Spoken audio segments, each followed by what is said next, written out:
It's time for Maggie and the Moms, sponsored by Tampa General Hospital. Welcome to Maggie and the Moms, where we celebrate but never sugarcoat parenting. On our panel today, we welcome back Carrie Kreisman, a mother of 2 grown children, the former First Lady of St. Pete, and the author of Accidental First Lady, a memoir about her journey as a political spouse. Stephanie Rodriguez-Neely is back as well. She's got 5 kids and is the founder of the Tampa Bay Moms Group, a resource for women to network with other local moms and learn about family-friendly events. And Julie Tingley, a mother of 2 girls, who recently launched We McCree, which is a line of kids and baby goods, including adorable t-shirts whose sales support kids' causes. Bravo for that, Julie. Thank you. Welcome back to you all. Let's start with a show. It's a Japanese show from 2013, but it's currently airing here in the States on Netflix. A lot of people talking about this one. It's called Old Enough. Now, the Japanese name of the show literally translates to My First Errand, and that's what it shows. It shows kids, I'm talking about toddlers to little kids, ages 2 to 6, going off on their own to run an errand for their parent, like a quick grocery run, a little tiny kid. So a lot of people say it's adorable, charming, but more people are saying, oh, heck no. I would never allow that. Carrie, where do you stand on that debate? Given how many more people live on this earth these days, and all of the things included when sending your child out on their own, including traffic, more people, and not knowing the level of maturity, I'm not really sure when that discernment kicks in, maybe age 8 or something. Unfortunately, I don't think it's applicable here, and I did read that, and I know that Japan, that they have more of a sense of community, and maybe if you live in that kind of community where truly everyone can and wants to watch out for each other, I think it can maybe be tried. Yeah, like a small town where everybody knows everybody knows everybody. Where it takes a village and they all believe that. Mm-hmm. Well, you posted about this and you were like, Yeah. my kid. Well, you say Not my kid. First of all, my kid can't find their sock most days. I'm not sending them on an errand. They wandered off from the bus stop before chasing butterflies. Like, it's not happening. But it's a cultural thing. And I really like the show because it shows you how other cultures are. There's cultures where the parents will pull their strollers with the babies up, leave them in a parking lot outside the store, go in and shop, and then come back and retrieve their babies after. So I think it's really neat, and it's important for us to look at this and appreciate it, but at the same time understand it's cultural. So instead of judging these people for allowing their kid to do it, realize this is a very different area. They have very different customs, different beliefs, and we unfortunately don't live in the U.S. in a place where we really have that it takes a village mentality anymore. Yeah. So I think that's a big factor. Yeah. Where are you, Jules? I know, and I wish we did, right? What I gathered from this place in Japan where they're filming is that it's more rural, and so it is safer to call like the people on the corner and say, hey, so-and-so's coming down, and they've got this errand to run.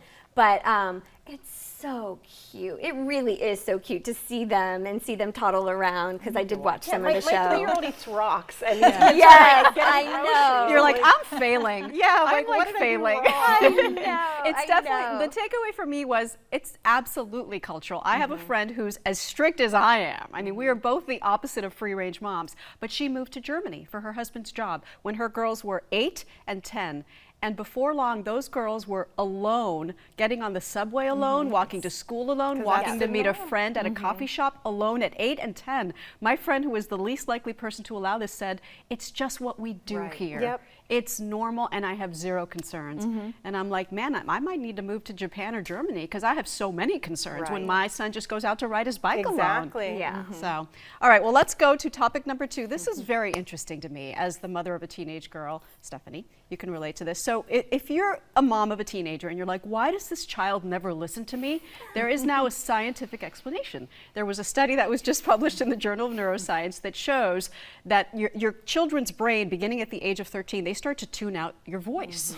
It's a natural part of development. When they're little, they looked at MRIs and they played recordings for the kids of their mom's voice and of a stranger's voice. And when they were younger, the rewards part of their brain lit up with their mom's voice, but when they were older, it was a stranger's voice who did it for them, which kind of makes sense because they don't need mom or want mom anymore. They want to go off on their own more. What was the takeaway for you? You're not there yet, but you're getting close. I'm not there, and I have 2 kids that listen differently. So one repeats everything she hears, and one we've had her hearing tested because I don't even know. I thought she was deaf. And so, but I can see us approaching this, and I like that they're looking into it. It makes sense, but it's sad. I mean, that's a transition when they need you less, want to hear you less. and then, you know, in a way to kind of come at that, knowing that I'm approaching that place as a mom and that my kids will be there very soon as a young For tween. me, the takeaway was I wish I would have known this when they were younger because I realized they're really listening more when they're younger. So That's a I good should have point. gotten all the important stuff out right, then when I had them. Save it for later. What did you think? You know, I get it because I block out my kid's voice. My husband gets so annoyed because they'll Really? sit there, mommy, mom, mom, and I'm just cooking or I can block them out so easily. I've got a lot of kids. It's a skill that I embrace. I love my ability to do it. So I get it because if they're tired of hearing me constantly, Devin, Devin, Devin, Adrian, Adrian, Adrian, they're doing the same to me. So I think it's less scientific and more habitual. Like, okay, I've heard this person's voice for the last 13 years. Take it for granted, sick Yeah, of it, I think that's all more that. of what it is. But it makes sense because I promise, even though they start ignoring you around 13, right around 17, 18, that's when they're like, mommy, and they come right back that and want to makes hear me you so again. happy to hear that. Yeah. Is that your experience too? Yes, it is, and I was going to say that as well, and they do, and it's very frustrating, and you feel like you're losing them after they were They come right tethered to back. you for so many years, but they do. And the thing that we learned to embrace was, even if it was inconvenient for us, is that if they want to talk and you're in the middle of your show or something, you talk, because you know they could be tuning you out the next day when you're driving them to school or something. Ooh, so that's such good advice. take the It's selective opportunities hearing, when they and come, and everybody it can, is. yeah. And having being on the other side of it now, you understand it's not personal. It's a natural form of development to start to move away. And but they do. They come back, and the relationship changes over the years. And it's fun having gone through it. So. All right, well, let's spin the wheel and see what our first topic is in our wheel of mom topics. We're going to take a spin and see where it lands. Fill in the blank. All right, I'll give you a sentence. You fill in the blank. Let's start with you, Stephanie. Oh, gosh.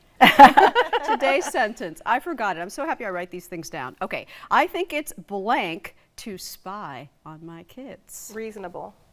Okay. I think it's reasonable. Why? I think it depends on the kid. I don't spy on mine. They know exactly what I'm doing. They know if I say, give me your phone, that phone gets put in my hand immediately, and I have full range to go through all their apps. Nothing is allowed to be locked where I can't find it. I have to know all their passwords. I get to approve their friends. I'll use my 13-year-old as an example because she's got more social media than the rest at this moment, and the rest of them are adults. But she does have a Snapchat. She does have a public Instagram that we use for her gymnastics and promoting her gymnastics. So I have to be on top of what she's doing. So it's not spying. I don't sneak in her room and look through her drawers, but I will walk in her room and just be like, why is this here? What's this? What was that? I like note? that with her knowledge. She knows I'm doing Yes, it. that's Yeah, yeah. really And good. I found I was worried at first maybe she'll try to hide things. She does not. She tells me everything. I feel like I've accidentally done so many things right with my kids, like not knowing any better, but it works. Not for us. accidentally. No, Not no. accidentally. Julie, what do you think? Do you spy on your girls? No, and I think it's tricky because I think if the question was worded a different way, like with their knowledge or, you know, monitor and have vigilance as long as they knew. And that's basically what it sounds like what you're doing, Yeah, right? they know I'm doing it. Yeah, I think that builds trust. And so they want That's what it is. It's parenting. Right, it is. It's smart At parenting. your girls' age, is it more like listening in the car to what they talk about with the friends, or if they're at a play date? Because when my kids were little, I lived for that. Like I would, like my ear was pressed, Yeah. you know, listening to what do they talk about at that Yeah. age? Is yeah, that what you but do? I'll say, hey, I'm listening to you, or I'll be like, oh, what do you mean by that? Yeah. And let them know that I am still a part of the conversation, and they better not because I can hear them. They're still learning, so Yes. it's good to be Yes. vigilant Yeah. about that within reason. And they giving need them to know that you're space. involved and you care. I mean, I feel like that's what Definitely. it reminds them of too. Is hey, I care enough to protect you, even if maybe you're not making the best choices. I'm Right. here to make That's sure right. you do. Yeah. Yeah, I mean, I would say I think it's my right as a parent. When you're 18, when you pay for the phone, like all that, then it's you. But Right. right now, when I gave my son the phone, it was, look, this is your phone, but it's my phone too. So whenever I want, if I ever feel the need or a reason to look at your texts or to look at your history or to see where you're doing it, I'm doing it. Again, Right. he knew exactly what to expect. And I think it's a valuable thing. Like if your child is acting a certain way and you can't figure out why, you might glean a lot of information One from of reading their texts. My daughter's friends said, I forgot what they were talking about. It was very trivial, but she's like, oh, I can't do that. My mom wouldn't want me to do that. And he goes, well, I can show you how to delete it afterwards. And she says, my mom would kill me. And as I'm reading the text, I was like, I'm really proud of you. And Yeah. yes, I would have killed you. So Right. thank you very much for making good choices. Yeah. So Yeah, important. make good choices. Yeah, All right, we have time for definitely. one more quick one. Spin of the wheel. What would you do? I'm going to change it a little bit. What would you do over? A parenting do-over very quickly. Let's go. I think having 2 adult children now, I think I would maybe let them be a little more free in terms of when they were little.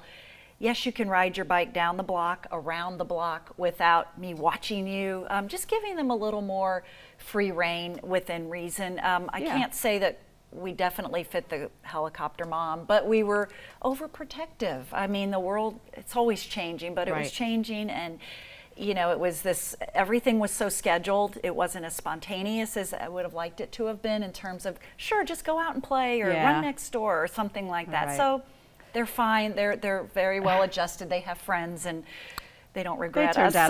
So I think we're good, but that's what I would change. We have 20 seconds to get yours in. I'm perfect. I wouldn't do anything different. It's working. They're all alive. We make it from one day to the next. That's true. That's all I can ask That's for. perspective. Exactly. Julie? We're learning. I learned with them. I'm We're with good to Steph. go. I wouldn't change anything. No That's do-overs? I wouldn't have stopped speaking Spanish at home. I regret that. Oh, you know what? I messed up. That's a good Maggie. one. I messed up. That is a good one. I blew it. All right, ladies, thank you so much. Thank you. Thank you. Daytime, we'll Thank be you. right back.